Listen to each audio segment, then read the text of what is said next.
बिस्मिल्लाहिर्रहमानिर्रहीम। अस्सलामु अलैकुम। डियर स्टूडेंट्स, हमने पिछले चैप्टर में मिस्टर चिप्स के बारे में पढ़ा कि मिस्टर चिप्स किस तरह मौसम गर्मा की छुट्टियों में लेक डिस्ट्रिक्ट जाते हैं अपने दोस्त रोडन के उसके साथ, और किसी काम की वजह से रोडन को वापस जाना पड़ता है और वो वहीं पे ठहरे रहते हैं। और वहीं पे एक दिन किसी खातून को मुश्किल में देखकर, हाथ हिलाते देखकर, वो उनकी तरफ मदद के लिए लपकते हैं और अपनी पाँव में मोच करवा बैठते हैं। और इसी तरह उनकी मुलाकात हादसाती तौर पर कैथरीन ब्रिजेस से हो जाती है और फिर कैथरीन ब्रिजेस के साथ उनके नज़रियात को डिस्कस किया गया। पिछले चैप्टर में मैंने आपको कहा था कि मैं आपको बताऊंगा कि किस तरह से कैथरीन ब्रिजेस के नज़रियात और मिस्टर चिप्स के जो नज़रियात हैं वो एक दूसरे से मुख्तलिफ थे। लेकिन वक्त की कमी के बायस और लेक्चर के अख्ताम करने तक हम उस बात को डिस्कस नहीं कर सके, लेकिन ये इंतहाई अहम सवाल है। क्वेश्चन नंबर 4 में के जो सवालात बनते हैं उनमें मैं एक नज़र मैं आपको बता देता हूँ कि मिस्टर चिप्स कहाँ पे गए छुट्टियों में। Where did mister chips go in summer in 1896, and how did he meet Catherine Bridges, किस तरीके से मुलाकात हुई। What were the opinions of Catherine Bridges, mister Catherine Bridges के क्या नज़रियात थे, ठीक है। What were mister chips opinion regarding women, ख़वातीन के मुतलिक मिस्टर चिप्स के क्या नज़रियात थे। ठीक हो गया। इसी तरह या ये सवाल भी आ सकता है, describe the contrasting views of mister chips and Catherine Bridges, के दोनों के जो अपोजिट नज़रियात हैं उन पे रोशनी डालें।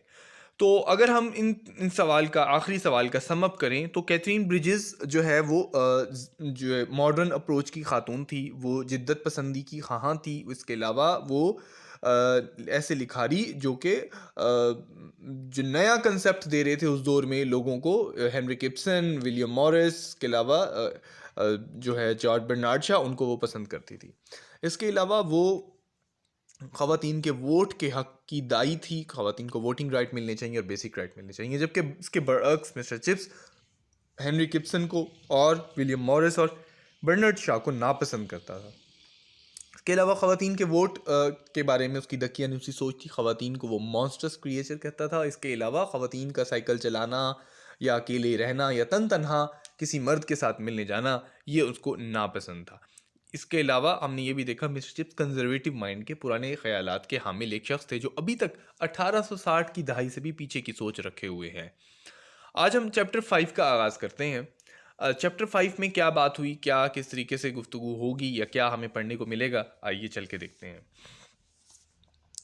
When Chips dreaming through the hours that Mrs. Wicket recollected those days, he used to look down at first his feet and wonder which one of it was that toes had performed to signal a service. Mister chips जब ख्वाब देखते हुए Mrs wicket के घर में बैठे हुए अपनी पुरानी यादों के गोश में से एक याद को तलाश करता और फिर अपने पाँव की तरफ निगाह दौड़ाता और ये देखता कि वो कौन सा उसका पाँव था जिसने एक ऐसी शानदार कारकर्दगी इंजाम दी। इससे मुराद ये है कि वो कौन सा पाँव था जिसमें मोच आई और मोच आने के बाद इनकी कैथरीन ब्रिजेस से मुलाकात हुई। नहायत ही अफसोसनाक अमर इस चैप्टर का ये है कि इसमें पिछले चैप्टर में कैथरीन ब्रिजेस की जो है ना वो हमें वो बताई गई, हमें ये बताया गया कि कैथरीन ब्रिजेस के साथ उनकी शादी हो गया है। इस चैप्टर में उनसे जो है ना वो हमें कुछ ऐसी तकलीफ दे बातें भी पढ़ने को शायद मिलें जिसमें हमें ये बताया जाए कि कैथरीन ब्रिजेस जो है ना वो चले गई। इसके अलावा ये जो बात, जो पहला सेंटेंस लिखा हुआ है, ये इस चीज़ की तरफ भी गमाजी कर रहा है कि ये जो वाक़यात हैं ये कब के हैं, रिटायरमेंट के भी बाद के वाक़यात हैं, 1934 के, और वो यादें याद करके कर रहा है किस वाक़ये को, 1896 को। That the trivial cause of so many momentous happening was the one thing of which details evaded him. ये बहुत जो है ना बहुत मामूली जो वजह है, बहुत सारे ऐसे अहम वाक़यात भी हैं वो भी इससे नज़रअंदाज हो जाते। But he reached the glorious hump of the cable, he had never visited lake district since, लेकिन वो दोबारा से ख्यालों में ही उस ग्रेट गेबल की पहाड़ी के जो हिस्सा है उसको देखता, कभी भी उसने दोबारा लेक डिस्ट्रिक्ट में चक्कर नहीं लगाया। In the mousy grey depth of west water under the screes, he could smell and the washed air after heavy rain and refollow the ribbon of pass across the sky head. अब वो सारी बातें कि किस तरह से पानी के गहराइयों में वो दरख्तों के नीचे से जब वो पानी गुजरता या उस झील में से वो दोबारा से उस खुशी, उस खूबसूरती को महसूस करता, बारिश के बाद उठने वाली भीनी खुशबू की मिट्टी की जो खुशबू है उसको महसूस करता। और इसके अलावा वो स्टाई हेड की तरफ उस पगडंडी से गुजरते हुए जाता हो। ये तमाम बातें ये सोच में इमेजिन करके परसीव कर रहा है। So clearly it lingered that time of dizzy happiness, those evening strolls by the waterside, her cool voice and her gay laughter. ये तमाम बातें काफ़ी देर तक इसके सर पे छाई रहती। वो खुशी का वो वक्त, इसके अलावा वो शाम की चहलकदमी, पानी की झील के किनारे, उसकी खूबसूरत आवाज़ और उसकी मुस्कुराना, ये तमाम बातें इसके सर पर छाई हुई थी। She had been a very happy person always, वो बहुत ही खुश मिजाज खातून थी। They had been so eager planning a future together, but he had never been rather serious about it and even little odd. अब वो बहुत खुश खातून थी और बड़े पुरमुश्ताक थे अपने मुस्तकबिल के बारे में वो सोचो बचार करते।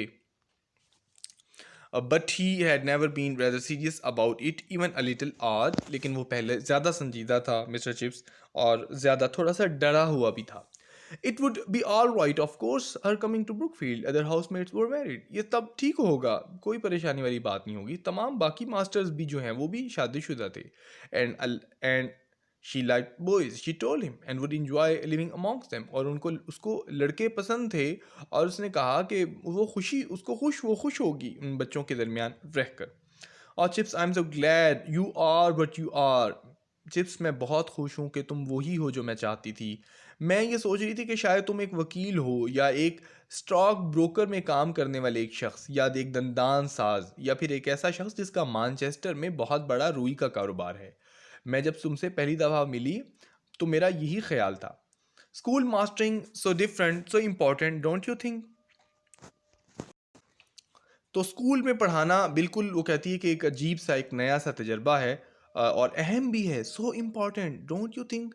क्या तुम ये नहीं समझते? To be influencing those who are going to grow up and matter to the world. ये एक एसेंस है पढ़ाई का, टीचिंग का, कि जब आप टीचिंग कर रहे होते हैं, आप पढ़ा रहे होते हैं, टीचिंग में नॉट बी द वेरी आप होलसम जॉब और वेरी रिवार्डिंग जॉब, आप अच्छी इसमें रिम्यूनरेशन नहीं हो सकती, लेकिन the most rewarding thing of teaching is to get to know to your दो student who would matter the world, who would steer the world. आप उन लोगों को पढ़ा रहे होते हैं जो आपको नहीं मालूम कल आपको जो है ना, आपसे पढ़ा हुआ इल्म, आपसे मुतासिर की हुई बातें, आपसे इन्फ्लुएंस होकर वो ज़िंदगी में किस कोने पर, किस जगह पर काम करेंगे, कोई किस ओहदे पर होगा, कोई किस जगह पर होगा, और सब अपनी अपनी कंट्रीब्यूशन कर रहे होंगे। तो ये है टीचिंग का बेनिफिट सबसे बड़ा। Chip said he had not thought of it like that. Chips ने कहा कि मैंने ऐसा नहीं कभी सोचा, और कभी मेरे ख्याल में इस तरह का ख्याल नहीं आया। मैंने अगर हमेशा अच्छे तरीके से पढ़ाया, that was all any one could do in any job, जो कि अपनी ज़िंदगी में कभी भी कोई बेहतर तरीके से कर सकता है। Yes of course chips, I do love you for saying simple things like that. हाँ चिप्स, मुझे तुमसे प्यार है, तुम बहुत सादगी से चीज़ों को कह देते हो। And one morning another memory gem clear when he turned to it, he had for some reason been afflicted with an acute desire to depreciate himself and all his attainment।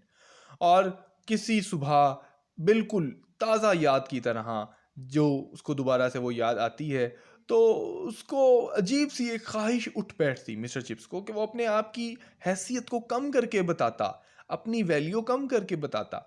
उसने उसको साफ और बरमला कह दिया कि मेरी एक दरमियाने दर्जे की, औसत दर्जे की एक डिग्री है, और मेरे साथ डिसिप्लिन के मसले मसाइल रहते हैं। कैथरीन ब्रिजेस को उसने साफ साफ कह दिया। Of the certainty that he would never get a promotion, कि वो कभी भी तरक्की नहीं पाएगा, और and of his complete ineligibility to marry a young and ambitious girl, और किस तरीके से वो एक गैर मौजू शख्स है, कि वो एक नौजवान और पुरमुश्ताक लड़की से शादी करने के बिल्कुल भी लायक नहीं है। ये सच्ची सच्ची बातें मिस्टर चिप्स ने कह दी, क्योंकि वो सच्चा और साफ इंसान था। और लेकिन ये तमाम बातें कहने के बाद उसको हैरत हुई कि at the end of it all she had lost in an answer, कि इन तमाम बातों के जवाब में सिर्फ वो ऊंचा सा मुस्कुराई और कहकर लगाया। तो ये तमाम बातें हैं जो हमें ये मैसेज भी देती हैं कि किसी भी रिलेशनशिप को कायम करने के लिए सच्चाई के असूलों का, ये सच्चाई के जो पिलर्स हैं, ट्रुथफुल पिलर्स का सहारा लेना चाहिए, बजाय कि धोखे पर मबनी बातें की जाएं। She had no parents and was married from the house of an aunt in Ealing. उसके वालिदैन फोत हो चुके थे और कोई भी उसके ख़ानदान में नहीं था, तो उसने इस तरीके से एलिंग जो अपनी आंटी हैं उनके घर से शादी की। के साथ ही हमारा ये चैप्टर अख्ताम पज़ीर होता है। हम इस चैप्टर का ओवरव्यू और इससे मुतल्लिक सवालात और जो कुछ बाकी इस चैप्टर का हिस्सा रह चुका वो हम अगले चैप्टर में मुलाहिज़ा करेंगे। तब तक के लिए आप इसके सवाल जवाब, सिनोनिम्स और क्वेश्चन एंड आंसर करें। अस्सलाम वालेकुम।